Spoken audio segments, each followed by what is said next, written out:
The 2008 financial crisis proved to be a remarkable opportunity that propelled BlackRock into becoming the financial titan it is today, as the firm secured uncontested contracts to take over the assets of major collapsed banking institutions like Bear Stearns and AIG. A similar thing happened again in 2020 when the Fed tapped BlackRock to help oversee efforts to stabilize the bond market amid the economic turmoil caused by the coronavirus pandemic.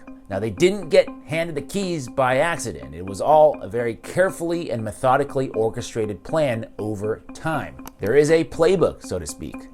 Campaign contributions, making friends with both major political parties, specifically targeting the House Financial Services Committee, the folks who could potentially cause BlackRock headaches, and of course, employing an army of professional lobbyists. Let me tell you, it's not through who's the president. It's who's controlling the wallet. So it's the, and who's that? The hedge funds, BlackRock, the banks.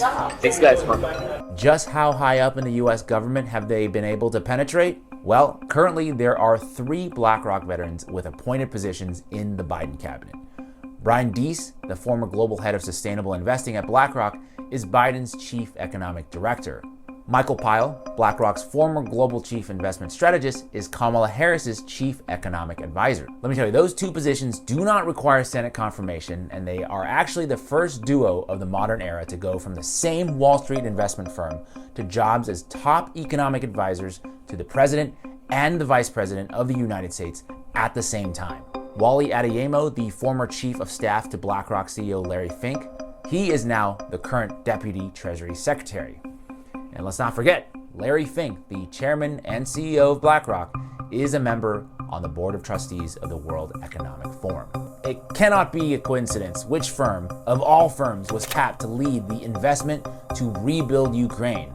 You guessed it, Larry Fink and BlackRock. President Biden announced today a $225 million assistance package for Ukraine. He sat down with Ukrainian President Zelensky for a meeting at the summit earlier, where he pledged the U.S. and NATO partners will stand by their ally. And today, I'm announcing the United States is prepared to commit more than $1 billion in humanitarian assistance to help get relief to millions of Ukrainians affected by the war. War in Ukraine and President Biden's new request asking Congress for $33 billion in supplemental aid to Ukraine over the next 5 months. In Washington, the Senate overwhelmingly passing a new $40 billion Ukraine aid bill. There is a company who wants to turn a profit in Ukraine, the U.S. financial company BlackRock. And in fact, Kyiv signed an agreement with BlackRock, launching a Ukrainian development fund. Under the guise of attracting private investment to the Ukrainian economy, what we're seeing is a transfer of state sovereignty to external corporate control by the world's largest investment fund. CEO Larry Fink, BlackRock, said that rebuilding Ukraine could take, Crystal, between $700 to $800 billion.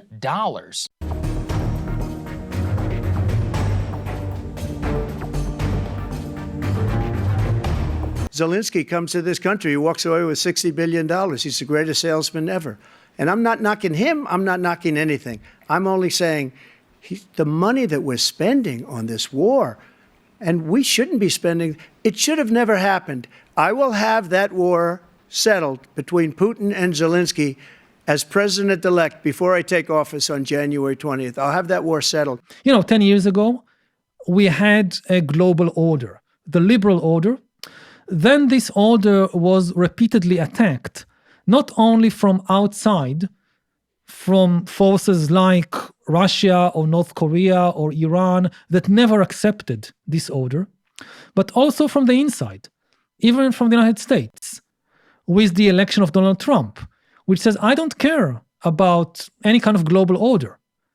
I'd only care about my own nation. Are you concerned that Trump might be elected again shortly? I think it's very likely.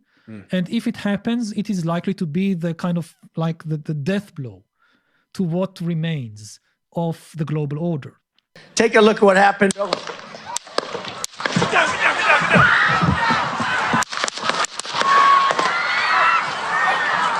My name is Brian DeLallo. I teach AP and Honors Economics in Pittsburgh, Pennsylvania. Financial well-being to me is knowing that I can be free to do the things that I love to do. I hope when I retire someday, they say that guy made this place a special place to come to school and gave as much as he could to help the community.